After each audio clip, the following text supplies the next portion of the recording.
What is up, guys? It is Sunday. Y'all know what that means? Pokemon League. There's also a Magic pre-release, so we're all kind of trying to work together, even though we're cooler. Just saying. Also, guys, remember next week, I believe we have pre-releases for the next set for Pokemon. So keep an eye out on that. We might have a video letting you guys know what you should bring to your local pre-releases, should you guys want to attend pre-releases. 10 pre-releases, support your local store, and play Pokemon. So what are you guys looking forward to as far as the new set? Rillaboom and Rayquaza GX. You're totally gonna rock that deck? Yes, I'm gonna build it even if it's garbage. Are you gonna put N in it? Am I gonna put what? N Resolve? Ooh, maybe. I haven't thought about it yet, to tell you the truth. I just saw the promos. Did you see Berserker? I did see Berserker. Berserker's awesome. I don't know what it does, but I want it. Berserker's cool, and then the Frostmoth. It's actually, I believe, the first set ever where all the promos actually have good abilities, so it's going to be interesting. One of them, yeah. So, excited for next week, definitely. Hopefully I get something shiny. Pre-release. All right, and you? I think I'm gonna go with the Frostmoth. I wanna try to bring, since I'm coming back, I wanna start playing. I think water, I wanna try it out, see how it goes. So. All right, Jen, stop picking your nose long enough to answer the question of the day. Yes. Which of the pre-release promos are you most excited about? I'm excited about Berserker. I don't care what it is, what it does. It's Berserker. Berserker. I think it's her favorite Pokemon.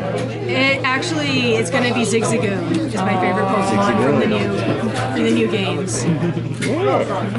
Because who doesn't like an Obstagoon? Dude, I agree. The shiny Obstagoons. Yes. Blew my mind. Of the pre-release promos, which one are you looking forward to the most? Colorless Zoroark.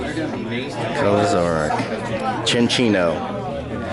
You like that trade ability too much. I was a bit of a fan of trade. Turns out drawing cards is pretty good. But how well do you think it's going to do with some of the other decks in format? I don't think anyone's figured out how to make it work yet, obviously. I mean, we haven't seen it in any of the top performing decks in Japan.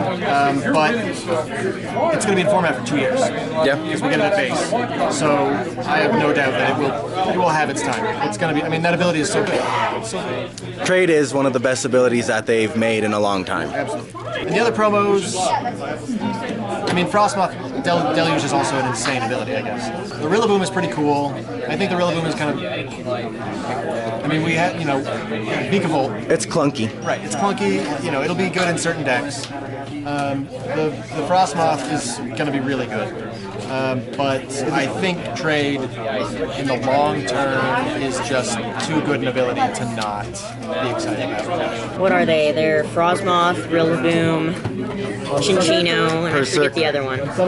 Berserker, okay. I'm excited for Berserker, most of all, because it's just an abomination, and it's not really good. Words over there, Dad, on TV. Huh?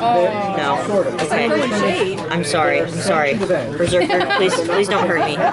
Okay. Cut that out. Alright, so I'm most excited for Frostmoth, because I will be playing Piplup Frostmoth after Sword and Shield hits. Because I love completely denying my opponent.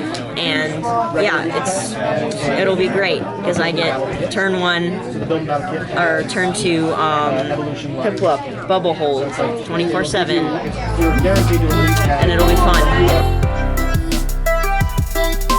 Hey, how's it going, everybody? Professor Ian here with the tip of the week. Really excited about what we're going to be doing this week. It's something I've been thinking about doing for a while. I want to start a multi-part series on sequencing, proper card sequencing. So, I've set up a scenario, a board state here. This is a Malamar game that we're going to be playing. So this is our hand, right? Our opening hand.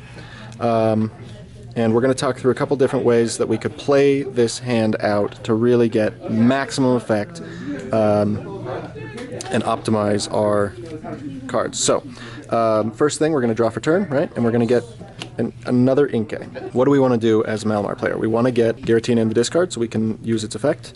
We want to set up some Inkays down here in play, and we want to get some energy in play as well. So, there's a lot of ways we could do that, right? We've got these things. We could bench this guy, right? We could throw away some cards, to get our Tina, and then we could throw away the Tina to get another Inkay. We could maybe calm this guy, right, for our Giratina, which we could then throw away for Inkay. The problem with that is then we're going to be left with this. We could throw that away for another Inkay, right? We could bench the Viridian, and then we could play Cynthia. That's a perfectly good hand, right? But we know that we also play Lily, and we do have this Pokegear. So we ought to play for Lily, so we can get that big Lily for 8 on turn 1. We could just play the Pokegear, and we could try and dig and hope for the best. But in order to play optimally here, we want to try to remove as many cards from the deck as we can before we play the Pokegear, so we improve our odds of hitting the Lily. The play that we really want to try to do here is going to go like this. So this is going to be an example of, I hope, let me know if I'm wrong, proper or optimal sequencing for this hand. So here's what we're going to do. We're going to toss this guy, right? We're going to go into our deck, and we're going to pull out our Tina. We are then going to toss the Tina. And we're going to grab Inkay. Alright, so then we're going to bench these guys. So now, if we absolutely knew, if we could control our top deck, we could play this Viridian, we could toss this Cynthia, we could pull a card out to minimize, to pull one more card out of the deck, and then we could gear.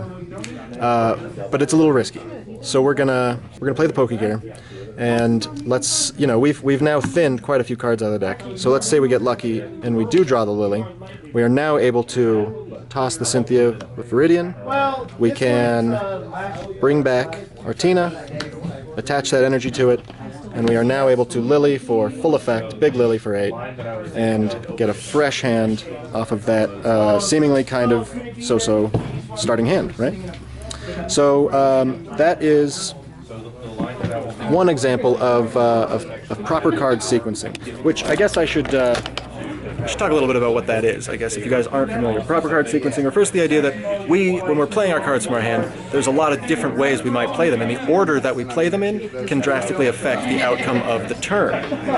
For instance, thinning out cards from your deck is a good idea before you play a card like Pokegear, which only digs 7 cards down. So the less cards in your deck, the more likely you are to hit the supporter you're looking for. So I'm going to keep doing these. If you guys like them, I think card sequencing is a big part of the game, and there's a lot of cool little things that you can showcase. Let me know if you like that, or if there's anything specific that you want to see. Otherwise, have a great week. We'll see you next week. Thanks. So we're finishing up League, finally cleaning up. Hope everyone had a good Sunday, and next week's going to be super exciting. We got the pre-releases. Someone will show you guys what we got, all the shiny stuff, but Jen's still here. What's up?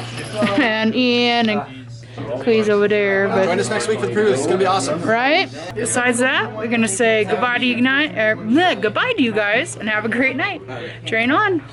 Train on. Train on. They got me trained well.